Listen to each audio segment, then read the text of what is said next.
Bonjour et bienvenue. Je vous invite dans cette nouvelle capsule psychique de Persona Gaia d'Alain Legrand et aujourd'hui, nous invitons Michel Servet.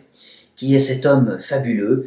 Eh bien, c'est un coach sportif qui va vous apprendre des choses totalement inouïes. Je vous invite à... Mais Michel, qui es-tu? Présente-toi s'il te plaît. Eh bien, en effet, je suis donc un coach sportif, comme tu viens de le dire, mais bien plus que ça. J'ai commencé ma carrière comme kinésithérapeute du sport, donc il y a des années, en 1983 pour être exact, et j'ai toujours voulu faire beaucoup plus que la kiné du sport. Donc, comme tout bon kiné, j'ai fait l'ostéopathie, et puis j'ai, comme je dis, viré ma cutie parce que j'avais quelque chose qui était très important pour moi, c'était la recherche de la non-douleur. Et donc, dans cette recherche de non-douleur, je me suis lancé vers l'acupuncture, où là j'ai découvert un monde totalement différent, qui m'a permis aussi après de faire des études de style homéopathie, phytothérapie, gémothérapie, aromathérapie. Mais je t'interromps. Tu dis non-douleur, les sportifs souffrent? Les sportifs sont tout le temps en souffrance. Il faut savoir qu'un entraînement laisse d'office, je dirais au niveau musculaire, des petites protéines qui ont tendance à se mettre dans un système inflammatoire et provoquer des petites douleurs. Généralement, on n'y fait pas attention parce qu'on prend une douche, parce qu'on s'étire, parce qu'on fait des choses ainsi.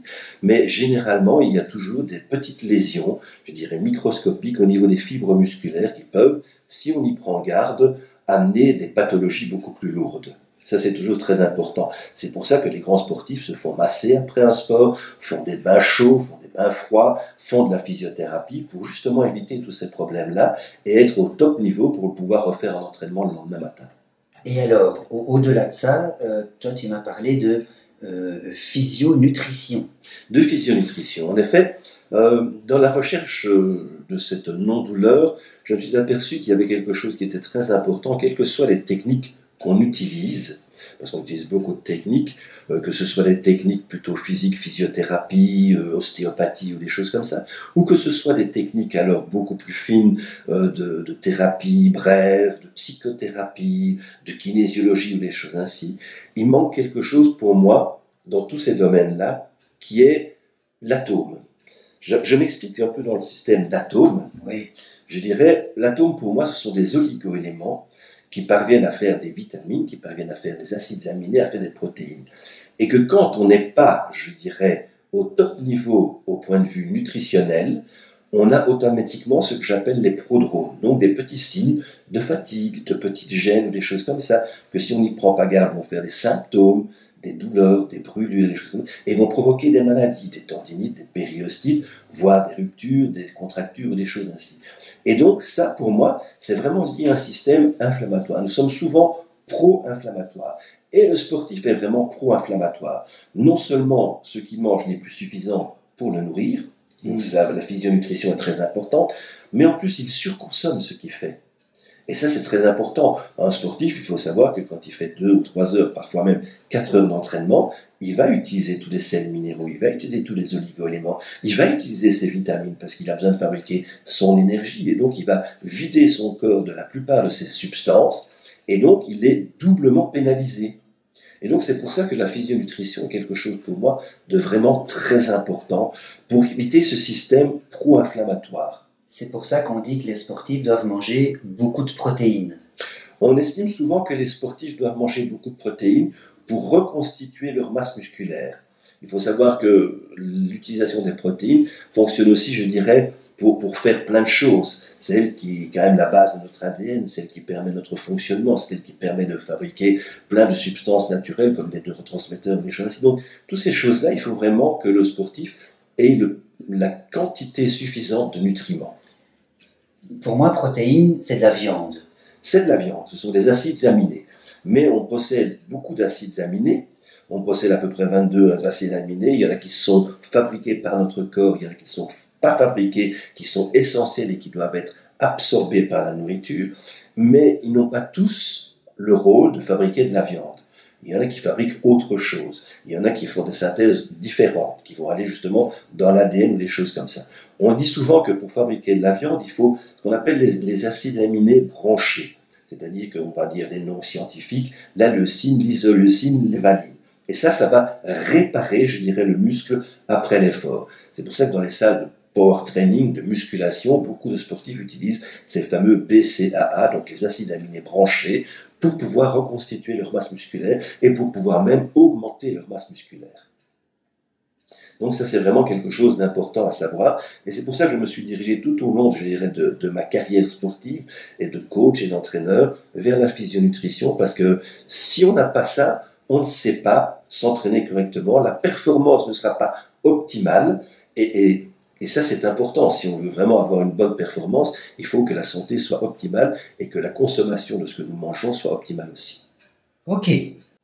Alors voilà, je me suis donc lancé aussi dans la physionutrition des sportifs, parce que j'ai dit tout à l'heure, ce sont des personnages qui vont avoir une surconsommation de leur corps, de tous leurs nutriments. Mais aussi, il faut savoir que notre alimentation à l'heure actuelle est tout à fait carencée. Elle est carencée par des facteurs externes, qui sont les pollutions, donc les terres appauvries, les problèmes d'eau, la croissance liée au génie génétique.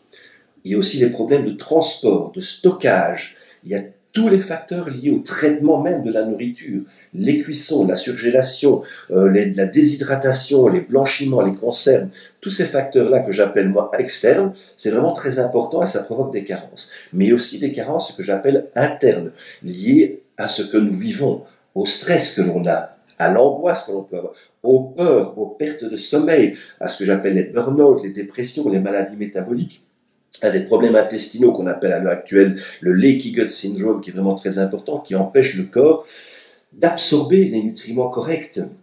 Et ça, c'est lié au stress, c'est lié à l'alimentation. Et donc, tous ces facteurs-là font que le corps est de plus en plus carencé. Et donc, on doit augmenter de plus en plus ce qu'on mange. Il y a aussi, et on n'en parle pas souvent malheureusement, ce qu'on appelle en naturopathie les facteurs perturbateurs. On ne connaît pas exactement les facteurs perturbateurs de la santé. Ce sont des facteurs qu'on trouve partout, dans nos savons, dans nos parfums, dans nos tissus, dans nos chaussures. Ce sont toutes les petites molécules qu'on appelle des phtalates, des bisphénols, que ce soit des métaux lourds, du mercure, comme les plombages, des choses comme ça. Donc, tous ces facteurs perturbateurs font qu'on est encore beaucoup plus en carence et encore beaucoup plus en danger pour pouvoir s'alimenter correctement. Est-ce que c'est ça le mot qu'on utilise aujourd'hui, un peu générique, perturbateur endocrinien? Dans les facteurs perturbateurs de la santé, il y a aussi les perturbateurs endocriniens qu'on retrouve dans l'eau, puisque maintenant on sait que notre eau de robinet est chargée en perturbateurs endocriniens, qu'on retrouve aussi dans nos parfums, qu'on retrouve dans les médicaments, que l'on retrouve aussi, je dirais même, dans les produits hydratants pour les bébés. Donc c'est tout ça qu'on en retrouve à l'heure actuelle partout. Et ça fait, tous ces facteurs font que nous ne savons plus fonctionner correctement. Alors si on ajoute donc les surconsommations, les carences et les facteurs, les sportifs sont vraiment des personnes à risque. Et malheureusement, si on regarde bien un petit peu dans l'ensemble des personnes, beaucoup de jeunes sportifs meurent régulièrement. Enfin, je dis jeunes parce qu'ils meurent à 51 ans, à 60 ans, ce qui est quand même très jeune, c'est nettement en dessous de la moyenne, parce qu'ils ont surutilisé leur corps et que les connaissances peut-être d'il y a 30 ans n'étaient pas suffisantes pour pouvoir pallier aux insuffisances. Et peut-être que la pollution d'il y a 30 ans était beaucoup moins forte qu'aujourd'hui. Tout à fait, ça c'est sûr et certain. Tous les facteurs étaient diminués par 10, par 20, par 30, alors qu'aujourd'hui on est vraiment maintenant à saturation. Il n'y a qu'à voir ce qui se passe sur la planète, tout brûle, tout est sous eau, le temps a changé, donc c'est vraiment très très important, c'est vraiment quelque chose qu'il faut faire attention aujourd'hui. Il faut, quand on s'occupe d'un sportif et de physionutrition, qu'on s'occupe d'abord de ses intestins. On parle beaucoup du microbiote, on parle beaucoup de perméabilité intestinale, c'est la base de tout. Si un sportif n'a pas des bons intestins, il ne va pas savoir assimiler correctement tous les nutriments qu'il va avoir.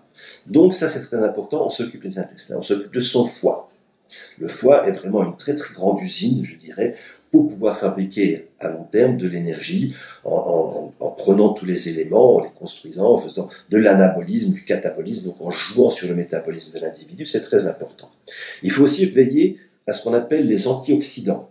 Les antioxydants, pour donner une image générale, c'est ce qu'on trouve dans les fruits. Ça va ? Donc c'est le citron, c'est l'orange, des choses comme ça.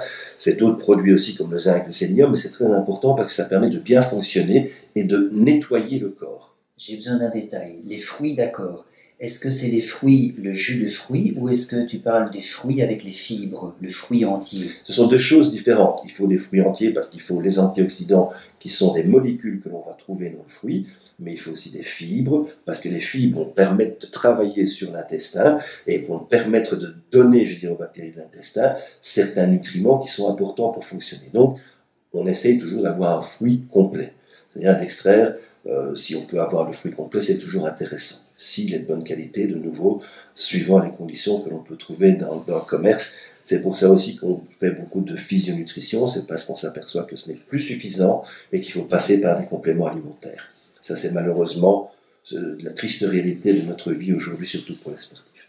Mais donc, dans tous ces systèmes de physionutrition du sportif, il faut aussi faire attention aux graisses qu'il mange. Le fameux équilibre entre les acides gras, entre les oméga 3, entre les oméga 6, entre les oméga 9, ça c'est vraiment aussi important, donc il faut veiller à ce que ce soit correct.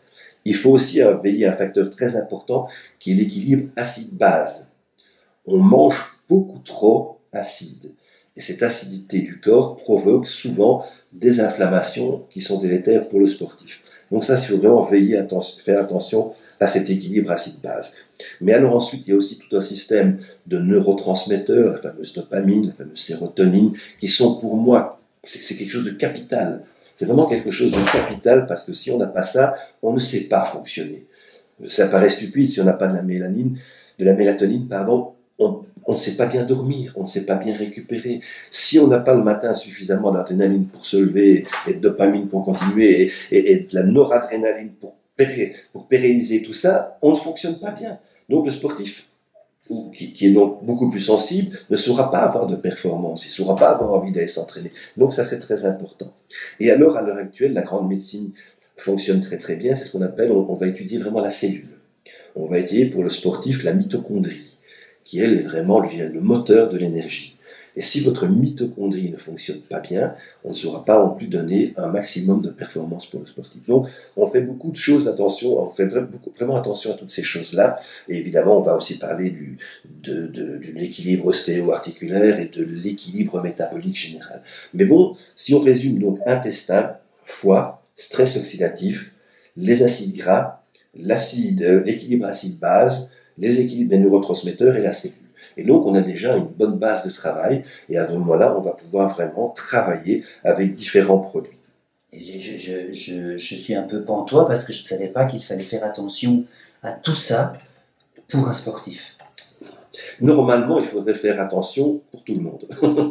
Mais le sportif, pour moi, est encore plus touché par tous ces éléments-là, parce que de nouveau, il est dans cette surconsommation et dans cette surutilisation des facteurs perturbateurs de la santé. Ça paraît stupide, mais un sportif prend à peu près 3-4 douches par jour et il se lave 3 ou 4 fois par jour.